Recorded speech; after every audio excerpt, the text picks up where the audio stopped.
A paz do Senhor, meus irmãos, que a graça e a misericórdia do Senhor seja com você, com a sua família. Sou o pastor Moisés Vieira e estamos começando mais um subsídio para a nossa escola bíblica dominical e vou usar aqui a lição de adultos da editora CPAD.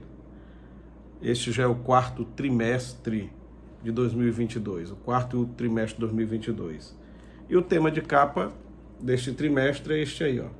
A justiça divina, a preparação do povo de Deus para os últimos dias, no livro de Ezequiel, tá?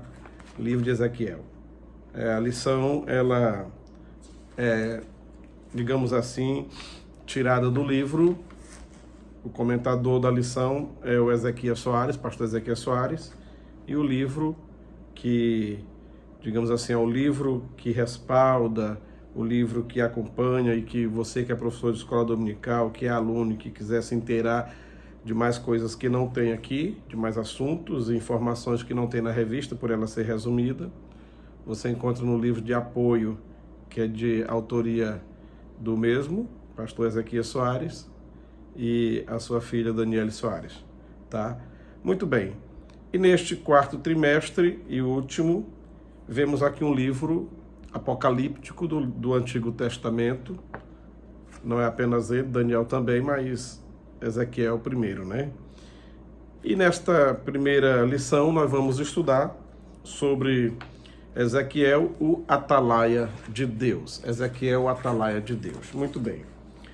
Diz assim o texto áureo: porque se anuncio o evangelho, não tenho do que me gloriar, pois me é imposta esta obrigação, e ai de mim, se não anunciar o evangelho. 1 Coríntios 9,16, palavra aqui dita pelo apóstolo Paulo.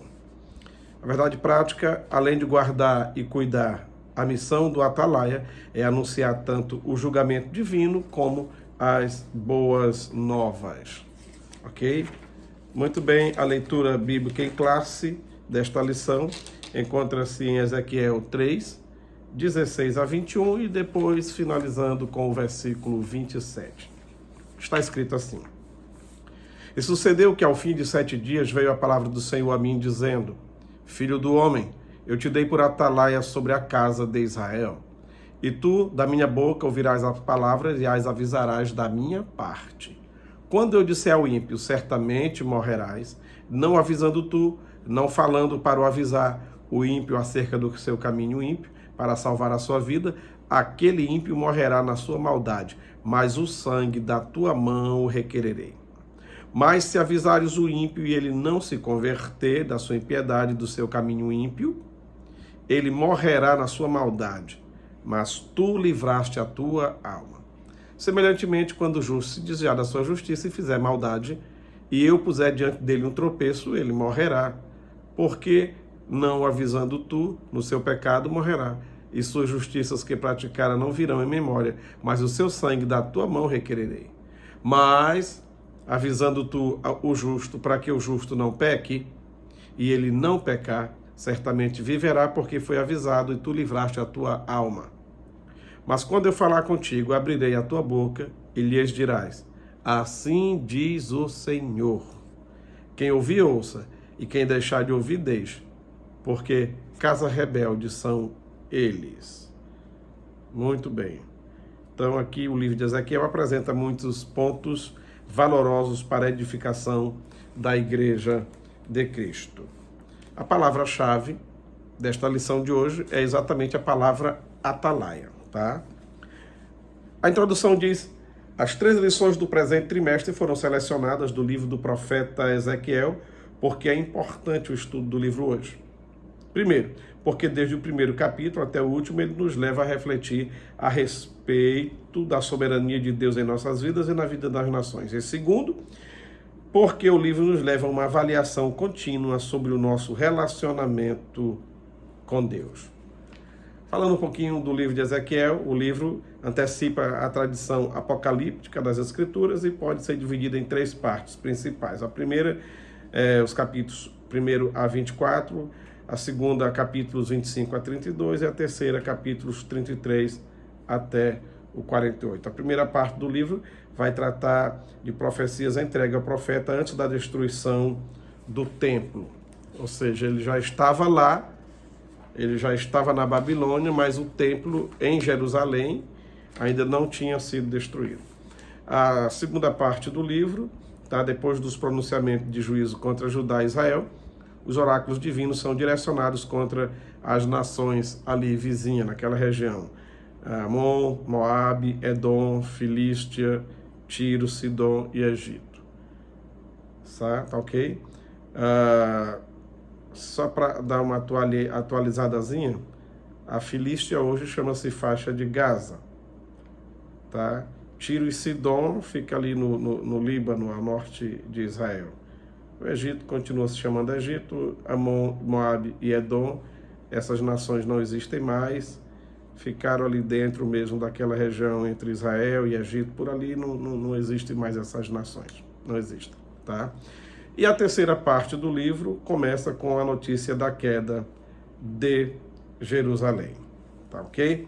Muito bem, Ezequiel foi um profeta e sacerdote que durante o cativeiro da Babilônia viveu entre os exilados judeus. Ele era um Kohen. Kohen é sacerdote em hebraico. Ele era família sacerdotal. E já estou no segundo tópico que fala sobre o profeta. Seu nome hebraico e Yehezkel significa fortalecido por Deus. Esse finalzinho, ó, El, que é Deus, né? Daniel, meu juiz, tá? Então esse finalzinho El é indicação exatamente fortalecido por Deus. Bom, o nome dele só aparece no livro mesmo de Ezequiel, não tem o nome dele em outras partes. Como a gente vê o livro de Jonas, o nome de Jonas em outras partes do livro, como vemos Isaías também, tá? Mas Jeremias mais o Ezequiel, o nome dele só aparece no próprio livro que leva o seu nome. E ele viveu entre os exilados na Babilônia e iniciou mesmo ali o seu ministério quando completou 30 anos. O ministério sacerdotal também começava aos 30 e até aos 50. Dos 30 aos 50. E coincidiu exatamente com a idade em que se começaria o ministério sacerdotal, se ainda tivesse morando em Judá e tivesse o templo e o culto e tudo mais, tal. Então seria a idade que ele realmente começaria a exercer suas funções sacerdotais. Foi a idade que Deus o convocou para o ministério profético. Jesus começou também aos 30 anos de idade. Alguém pode dizer assim, mas por que Jesus não começou aos 20, aos 25, esperou chegar aos 30? Quando a gente estuda sobre Jesus, aprendemos que ele é rei e sacerdote. Rei e sacerdote. Então, o sacerdote começava aos 30. E Jesus Cristo começou aos 30 o seu ministério. Ele poderia ter começado antes? Poderia. Mas Jesus também esperou o tempo certo, porque a partir dos 30 anos, na cultura judaica, se tinha naquele tempo mais um respeito com a pessoa e tudo, para o ouvir, para, digamos assim, sentar e escutar falar alguma coisa. Então, Jesus também, no tempo, ele cumpriu com um requisito que era costumeiro na época, tá? Agora, interessante, durante esse período do livro de Ezequiel, de Jeremias e de Daniel, Deus sempre teve uma voz profética no meio do seu povo. O pessoal foi levado para o cativeiro babilônico em 3 levas, tá? Daniel foi na primeira turma logo. Aí veja só, teve um pessoal que não foi. Esse pessoal que não foi levado para a Babilônia, a voz de Deus no meio do povo foi a voz do profeta Jeremias. Jeremias ficou sendo a voz de Deus no meio dos que não foram levados, que não foram deportados. Mas na nobreza, os que tinham mais conhecimento, tinham mais instrução, tinham sangue nobre, o pessoal que tinha poder aquisitivo e tudo, tiveram um tratamento diferenciado e foram inclusive confiscados para o serviço no palácio e usar o seu conhecimento em prol do governo da Babilônia. Aí Daniel estava nessa turma. Daniel se tornou a voz de Deus, por assim dizer, no meio da nobreza. Tá? Jeremias, a voz de Deus entre os que ficaram. Daniel, a voz de Deus entre os de sangue azul, da nobreza e do palácio. e no meio do povo da bagaceira, da plebe, do trabalho braçal e tudo, o Ezequiel. Então, o povo de Deus é representado nesses três, digamos assim, nesses três grupos: Jerusalém, nobreza na Babilônia e plebe na Babilônia. Deus tinha Jeremias, Daniel e Ezequiel, certo? Muito bem. Então, esse ministério profético aconteceu de forma muito marcante. A vida ministerial de Ezequiel, muito marcante. Como, por exemplo, a esposa dele morrer, Deus avisar que ela ia morrer, e Deus já disse para ele: você não vai chorar, não chore. Ele chorou por dentro, mas ele não pôde expressar por fora o choro, o rosto amargurado, o coração triste. Ele não pôde demonstrar luto pela sua esposa. No capítulo 4, Deus manda Ezequiel assar pães para comer. Pães com uma mistura que não era muito apropriada para um pão chique e de boa qualidade. Um pão com misturas de grãos de segunda categoria. E mandou ele assar e fazer como se fosse uma espécie de broa. E assar sobre fezes humanas, secas, fezes secas. Há quem diga que o pão estaria em uma vasilha e a vasilha estaria sobre as fezes. Mas há quem diga que não, que o pão ele seria, depois que a fezes queimasse e virasse brasa, seria colocado diretamente em cima das brasas, como ainda há esse costume naquelas regiões desérticas da África e também das Arábias, por aquela região lá. Assar sobre os carvões. Bom, no texto do capítulo 4 diz que ele ia preparar tudo numa panela, mas na hora de assar só disse que era para colocar sobre. Imaginamos que não, que não foi diretamente em cima das fezes, das fezes em brasa, que foi colocado o pão. Só sei que Ezequiel disse: meu Senhor, como quem diz, está demais, o negócio aí, o que o Senhor pediu agora está pesado. Eu nunca coloquei nada nada comum na minha boca, nada que, digamos assim, que infrinja a lei de Moisés. Eu nunca fiz um negócio desse, nunca comi animal dilacerado aí, que foi achado despedaçado, que morreu de qualquer jeito. Não, Senhor, eu sempre gostei de cumprir tudo direitinho. Eu não vou conseguir comer esse pão assado dessa forma, não. Deus diz: tudo bem, vou substituir as fezes humanas por fezes de animais. Então a fezes seca, né, é o esterco de camelo, ou de vaca, ou de jumento, seja lá do que for, sequinho, o pessoal naquele tempo usava.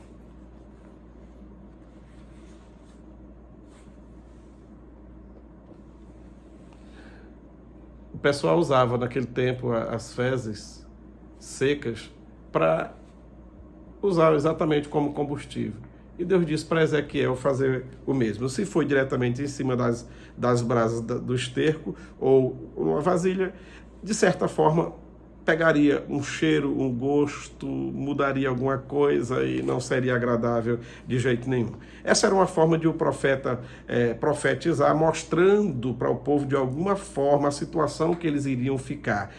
E eles iriam ser espalhados no meio das nações gentias, iriam sofrer tanto e passar tanta necessidade, que iriam comer comida estragada, comida imunda. Essa era a mensagem de Ezequiel. Então Ezequiel teve que viver o seu ministério de uma forma muito marcante mesmo, muito assim, diferenciada. A esposa morrer, não poder chorar, ficar 399 dias deitado do lado esquerdo, só dormir nessa mesma posição, sem poder mudar de posição, haja coluna para isso, e braço também, e pescoço, né? Imagine, mais de ano, só dormindo dessa forma, comer o pão dessa maneira, assado desta forma.